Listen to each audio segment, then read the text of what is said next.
Drugs కేసులో సంచలనం సృష్టించిన హీరోయిన్ చార్మి ఇవాళ సిట్ కార్యాలయంలో విచారణకు హాజరైంది. మహిళా సెక్యూరిటీస్తో సిట్ కార్యాలయం ఉద్రిక్తంగా మారింది. ఈ కేసులో ఆమె తొలి మహిళ కావడం విశేషం. అయితే ఆమె హైకోర్టు అనుమతితో కొంత వెలుసుబాటు పొందింది. చార్మి సిట్ విచారణ ఇప్పుడు టాలీవుడ్లో సర్వత్రా ఉత్కంఠ నెలకొంది.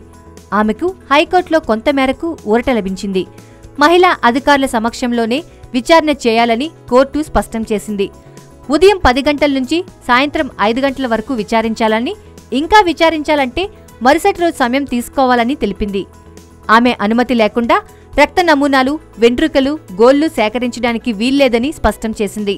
తన న్యాయవాది సమక్షంలోనే విచారణ చేయాలన్న చార్మి అభ్యర్థనను మాత్రం కోర్టు తోసిపుచ్చింది. ఈ మేరకు హైకోర్టు న్యాయమూర్తి జస్టిస్ ఏ రాజశేఖర్ రెడ్డి ఆదేశాలు జారీ చేశారు. కోర్టు చెప్పినట్లే సిట్ అధికారులు చార్మి విచారణలో మహిళా అధికారులను భాగస్వాములను చేయనున్నారు. ఎక్సైజ్ శాఖలో మహిళా ఇన్స్పెక్టర్లు చాలామంది ఉన్నా విచారణలో అనుభవం ఉన్న ఇన్స్పెక్టర్లు రేణుక, శ్రీలత, జయలక్ష్మి ఉన్నారు. చార్మి విచారణలో 2 సిట్ అధికారులు శీలం శ్రీనివాసరావు, జి శ్రీనివాసులతో పాటు 2 మహిళా అధికారులు పాల్గొంటారు. చట్టపరంగా సిట్ అధికారులు తప్పనిసరి. మిగతా 2 మహిళా అధికారులు ఉంటారు.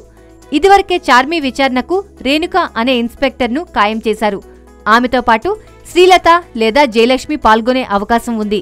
కోర్టు ఉదయం 10 గంటల నుంచి సాయంత్రం 5 గంటల వరకు విచారించాలని ఆదేశించింది. కానీ సిట్ రెగ్యులర్ విచారణ సమయం ఉదయం 10:30 గంటలకు ప్రారంభమవుతుంది.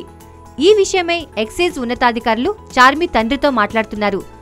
ఆయనతో చర్చించిన తర్వాతనే 10 గంటల, 10:30 గంటల అనేది నిర్ణయిస్తారు.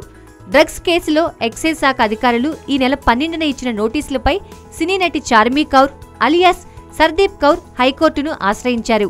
ఆమె తరపున న్యాయవాది పి విష్ణువర్ధన్ రెడ్డి వాదించారు. చార్మి పరువు ప్రతిష్టలు కలిగిన కుటుంబం నుంచి వచ్చారని, ఆమె తల్లిదండ్రులు ముంబైలో ఉంటారని కోర్టుకు తెలపడంతో కోర్టు ఈ వెసులుబాటు కల్పించింది.